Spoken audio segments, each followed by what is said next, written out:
home building and remodeling show. Let's go.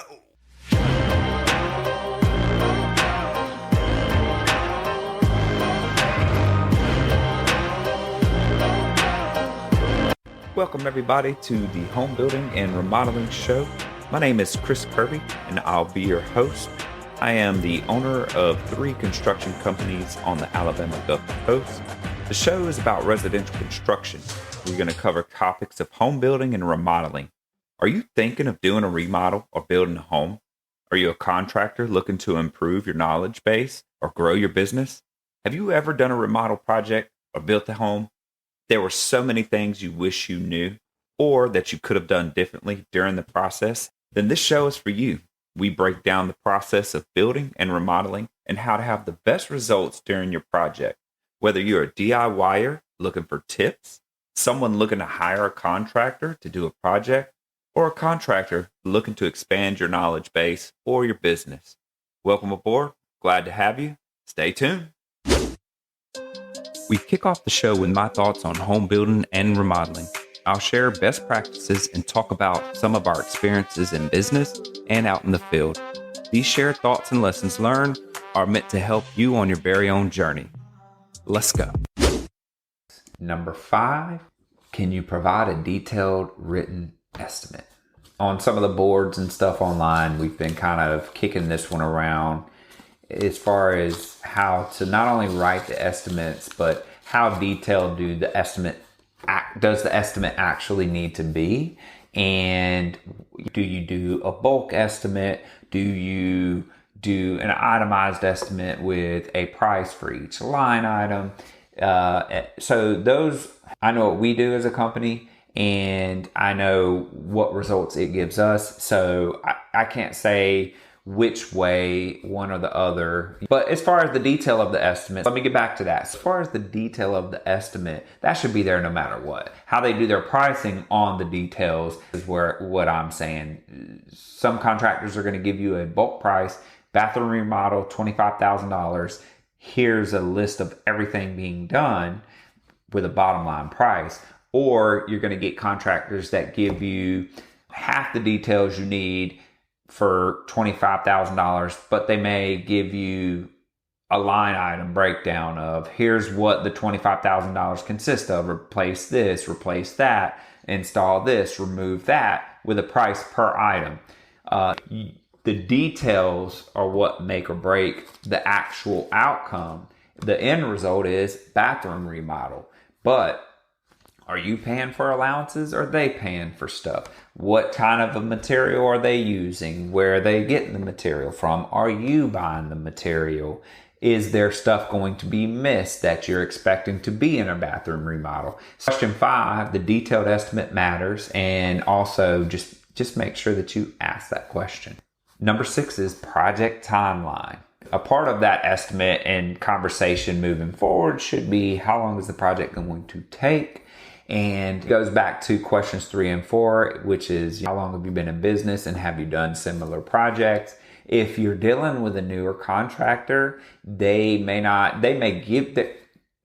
should give you an answer. It may not be an accurate answer, especially if you understand this is their first time doing a project. They may have some kinks and details to work out. They can get to the quality outcome. It may take them longer to get there. Their timing may be off. Whereas you get a seasoned contractor, their timing may be on point.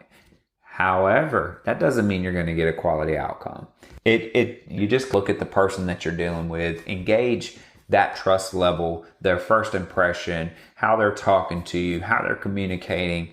It's really going to be a personal choice. And all of these questions are just guidelines, but just look at how they're interacting with you and what demeanor is important to you, what answers are important to you, and really read that and then ask these questions. And you still make a decision based on how you feel about how they spoke to you and how they presented. Question 7 is, will you obtain the necessary permits? Great question. Some jobs do not need to be permitted. Most jobs do. However, you need to discuss not just will you obtain the necessary permits, which is what any homeowner should know, right? But the contractor should be educating you on whether or not they need a permit, and you should be able to kind of verify or trust them that they will or won't need one. But anyway, when it comes to the details of the permit, right, the homeowner ultimately is responsible for that permit. It's your house, and what contractor you hire is hired by you, but it's still your home. The cost of the permit, going through the steps to get a permit, the contractor should be able to help you out with those things. And like for us, we pull the permit, we pay for the permit, the client pays us, but we do all of the work to obtain the necessary permit. The permit is posted on site. The client is confident that they're getting the permit. The permitting is going to go as it should go because we've pulled permits hundreds of times. It's not an issue, but it is a detail that you need to work out with the contractor that you're working with. Number 8 is, what is your payment schedule? This is another one that we could probably just go on and on and on about. Figuring out the payment schedule for a project is really going to be based on your confidence in that contractor, because we do a draw system because we have a payroll and our employees are W-2. Some people want to do half-half. Some people want to do 40-40-20. And 40%, 40%, and 20%, or half-half would be 50%, 50%. Again, most of the time, if they're asking for a deposit, it should be for materials to cover the job and a little bit potentially of the labor, but it shouldn't be much more than that. You really, when you're asking them what their payment schedule is, they should base their payment schedule on their needs and then your confidence and the ability for them to do the project. It can be, if it's a 2-week project and you want to give them 50-50, that's fine. If it's a 8-week project or a large scope remodel, that's really where this payment plan or payment schedule comes into play. You should ask them, do you have employees? Do you have subs? Because a lot of times that really is going to dictate how much money they need. This is our new contractor shout out segment. We are going to pick 40 contractors a month that tag their business page in our post on the Homebuilding and Remodeling Show Facebook page. And this month we have with us Exotic Peas Painting out of Titusville, Florida, Handyman Dan in Kathleen, Georgia, AC Exterior Solutions in Fort Wayne, Indiana, R&R Home Innovations out of the Chicago, Illinois area, and Hall's Pro Services of Virginia out of the Lynchburg, Virginia area. Thank you all for commenting on the monthly post. We will do another post next month. Like, subscribe, and share our Facebook page, and hopefully you get a shout out next time. And now we move into Shop Talk. It's the portion of the show where I bring in a co-host and we cover trending topics in home building and remodeling. Hope you enjoy. Let's go. And that's the thing. So I've been doing this for 27 years. I'm a certified master electrician for the state of Alabama.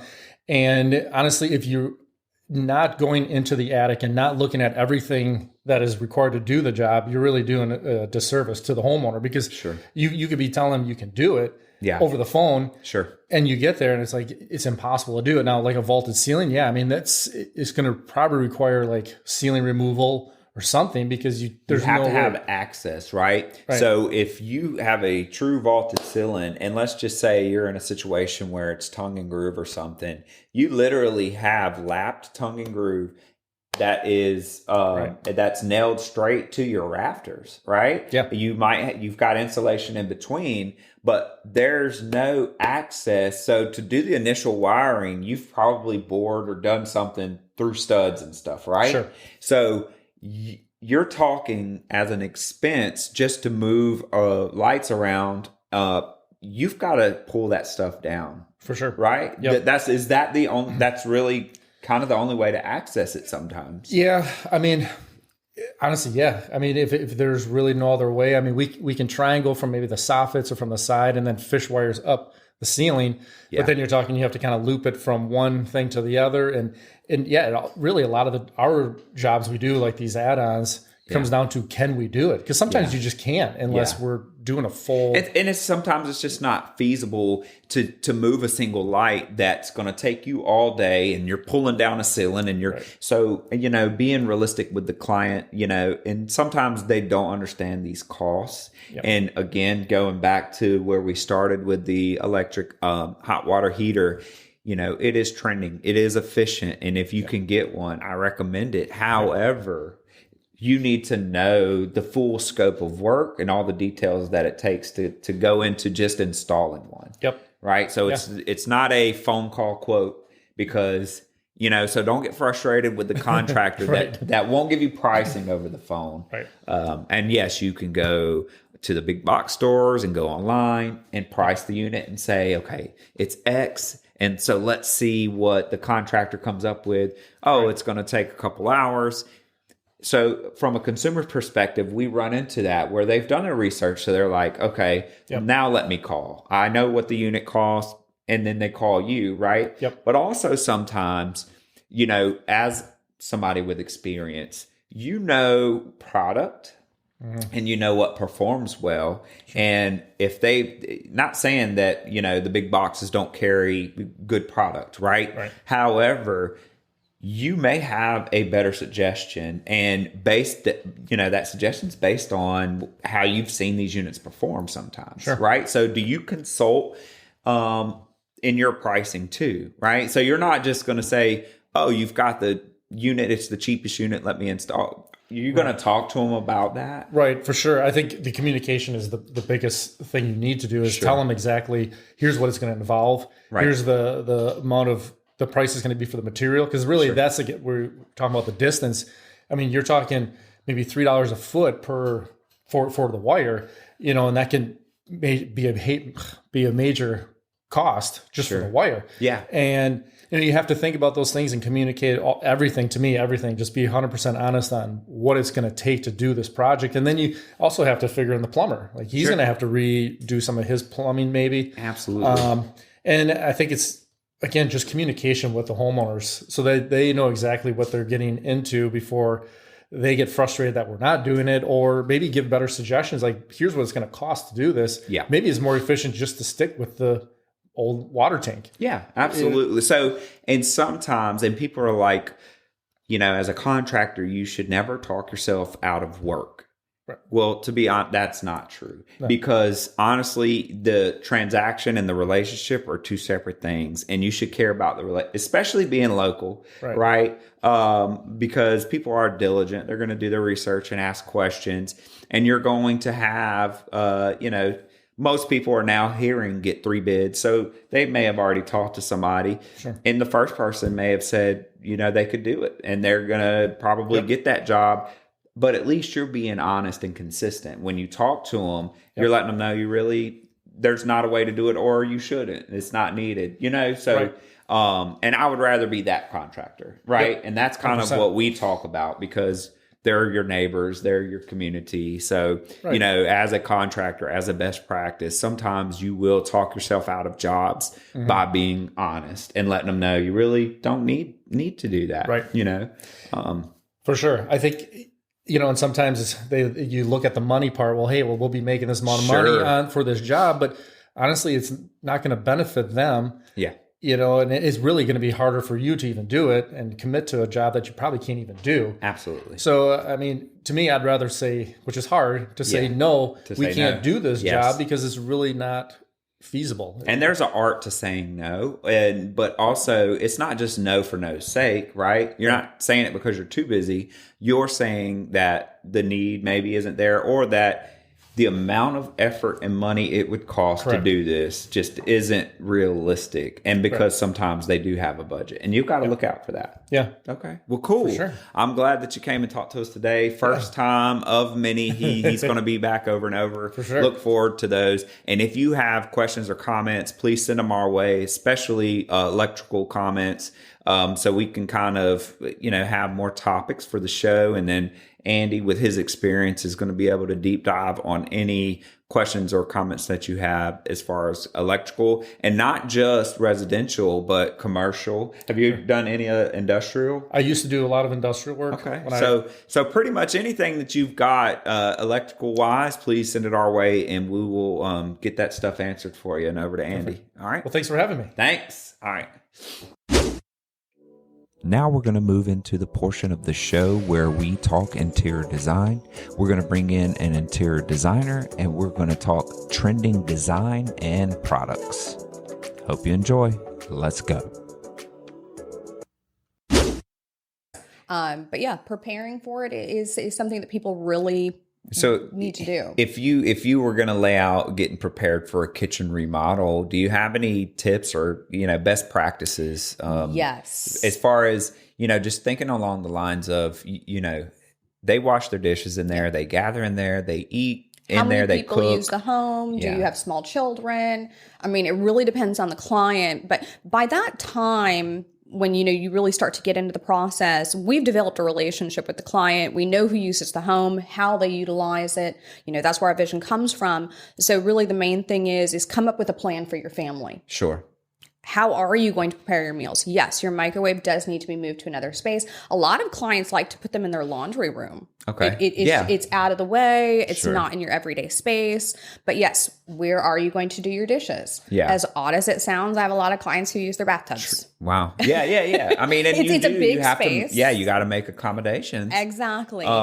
And then, so that's a part of the pre-planning and discussions that we have. So let's move forward a little bit, and we're starting the job, right? So, okay, let's talk about the misconception that you go out and you look at a job, and the construction crew comes and we send an estimate after, let's just say it takes us a few days to plan and prepare the estimate. We send the estimate. The client's like, okay, this is within my budget. Yep. Let me ask a few questions. The one thing we always get, when can you get started? Yes. Okay. A lot of times we run into situations where people's expectations and reality of what it takes on the material side and in the kitchen planning to get everything really together to do an efficient remodel. Talk to me about that from Timelines. Yes. So, and making sure that the materials actually, some people don't realize cabinets, especially custom, sometimes take 20 weeks. Yes. And they're ready.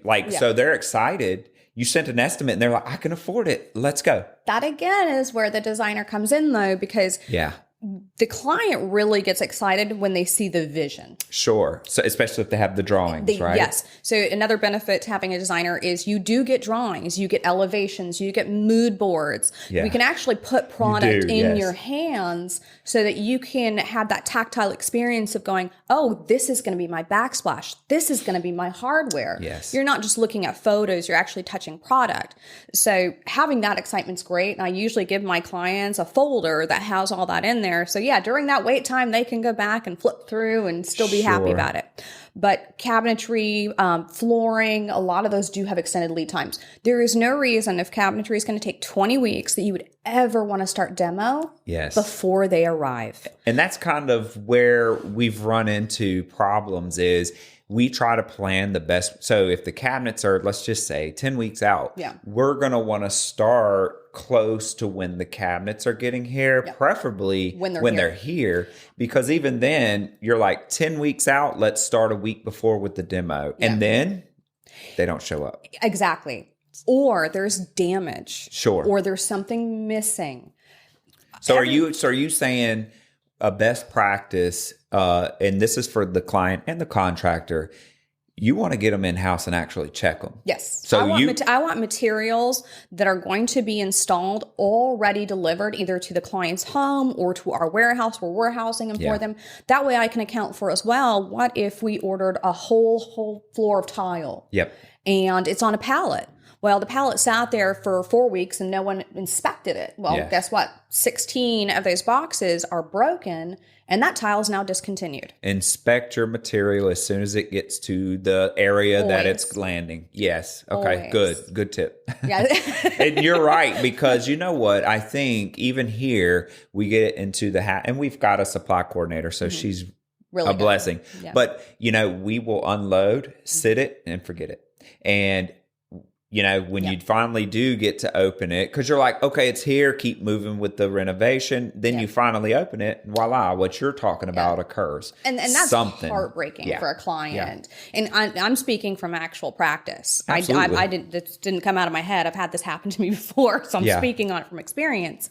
It was a whole home of tile. Oh, wow. And it was beautiful, Carrara marble.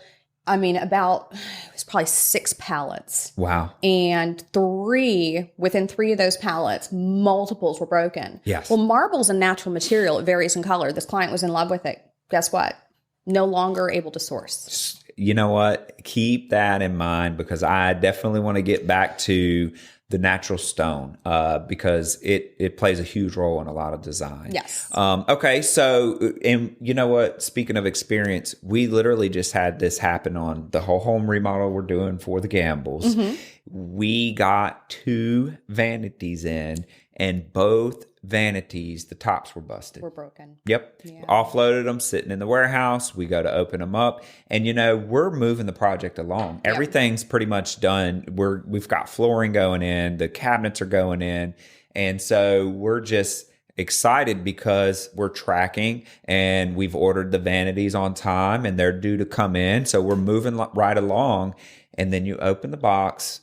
And it's broken. And the top is busted. Yeah. And there are ways to navigate these problems and delays, temporarily. But that holds up your plumbing. It does. I mean, absolutely. It kind of is a trickle effect when, certain items come in. Yeah. It's just what you're talking about. We can't connect the sinks, and then you're wanting to be done. They're ready to be in the home. And the smallest thing hindering the finishing of any project is kind of where you're at the end of it, and it's the finish line and the client's excited, but there's this one thing.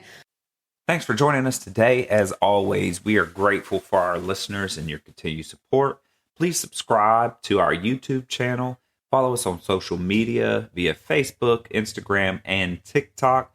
Get more info at our website, www.thehomebuildingshow.com.